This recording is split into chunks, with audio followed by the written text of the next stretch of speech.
Hey guys, so the recent weeks were crazy for a banking sector as we saw Silicon Valley Bank and many others collapse because of the bank runs. Silicon Valley Bank became the biggest US lender to fail since 2008 crisis. That was a stunning downfall for a lender that had quadrupled its size over the last 5 years and was valued at more than $40 billion as recently as last year. What's more interesting is that few days prior, this bank was operating as usual, so that was a good example how fast bank run can shut down a bank. So let's start with defining what a bank run is. A bank run happens when a large number of customers of a bank or other financial institution withdraw their deposits at the same time over fears about the bank's solvency. As more people withdraw their funds, the probability of default increases, which in turn can cause more people to withdraw their deposits. In extreme cases, the bank's reserve may not be sufficient to cover the withdrawals, so a large number of people start withdrawing money from a bank because they fear the institution will run out of money. A bank run is typically the result of panic rather than true insolvency.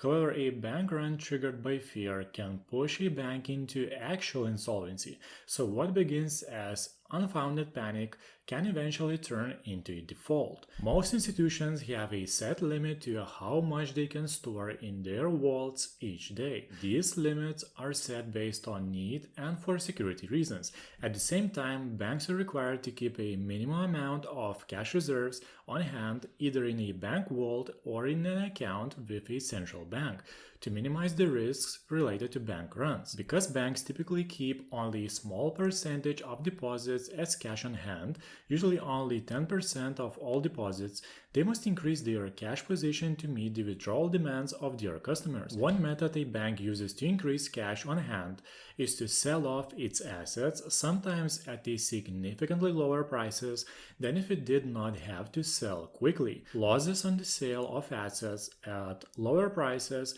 can cause concern, which can trigger withdrawals too. Here are some examples of bank runs. In 1929 stock market crash, American depositors began to panic and started withdrawing their money as they wanted to hold physical cash. A succession of bank runs on thousands of banks occurred in the early 1930s in a domino effect. However, bank runs still occur. More recent examples of significant bank runs include those on Silicon Valley Bank in the US and Credit Suisse in Switzerland. In response to the bank runs of the 1930s, the US government set up several regulatory mechanisms to try to prevent bank runs, including establishing the Federal Deposit Insurance Corporation (FDIC), which today insures depositors up to $250,000 per banking institution, which means that if you had $500,000 deposit in any US bank, if the bank goes down, you will still get back $250,000 of your deposit. So here's one tip for you guys. If you have $500,000 in a bank, it's best to split this money between two banks, $250,000 each. This way, 100% of your money will be insured by FDIC. Now let's talk more about the most recent bank run that happened with Silicon Valley Bank.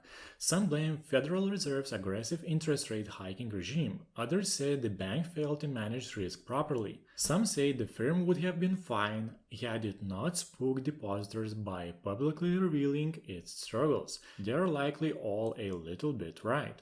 While interest rates and risk management are mathematical explanations of how the bank got into the hot water in the first place, what ultimately did in Silicon Valley Bank was a bank run, a rush among depositors to withdraw their money. The phenomenon depends more on behavioral psychology than financial reality.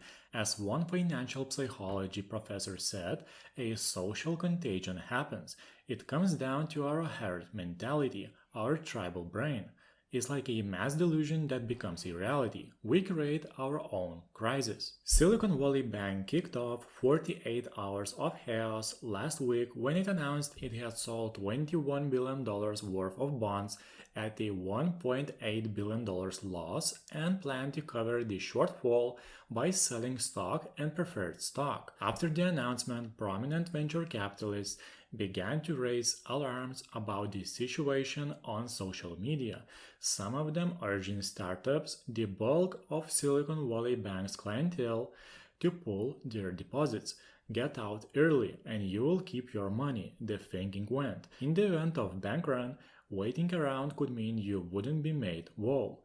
People listened. Customers pulled more than $42 billion in a single day in what House Financial Services Committee Chairman Patrick McHenry called the first Twitter-fueled bank run. With share prices plummeting, Silicon Valley Bank was unwilling to find an investor and couldn't cover its withdrawals. Twitter or not, it was typical of what can happen when people are faced with widespread uncertainty about their finances. So, may the same situation as with Silicon Valley Bank happen to the bank where you hold your money? Well, it's unlikely for two reasons.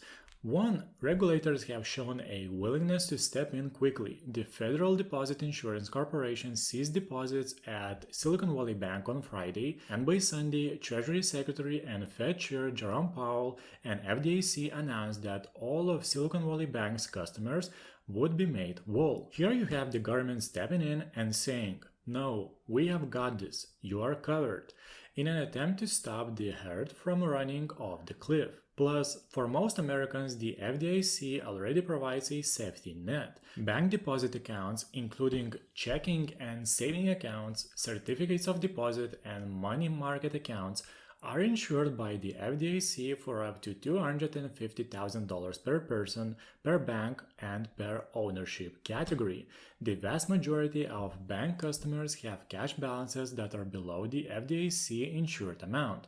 In other words, you and just about everyone you know don't have to panic about whether your deposits are safe unless you have more than $250,000 deposited per one bank.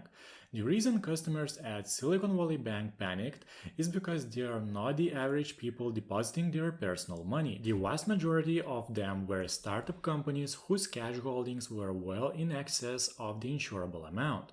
In fact, as of 2022, some 94% of Silicon Valley Bank's domestic deposits were uninsured. According to an analysis by S&P Global, it means that if Silicon Valley Bank would have gone down, only 6% of the depositors would get their money back by FDIC insurance. So what can you do to protect yourself from losing money if something similar happens to your bank?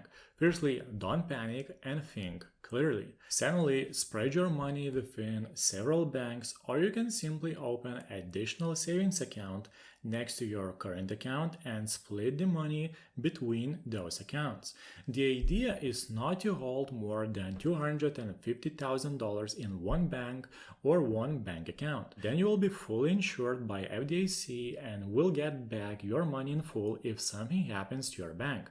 If you don't have more than $250,000 stored in your bank, then you have nothing to worry about. So guys, always remember what Warren Buffett said about investing. His first rule to investing is never lose money. Second rule is never forget the rule number 1. So guys, if you like this video, please press thumbs up and subscribe my channel. Your likes keep me motivated to create these videos for you guys. Thank you for watching and see you in the next video.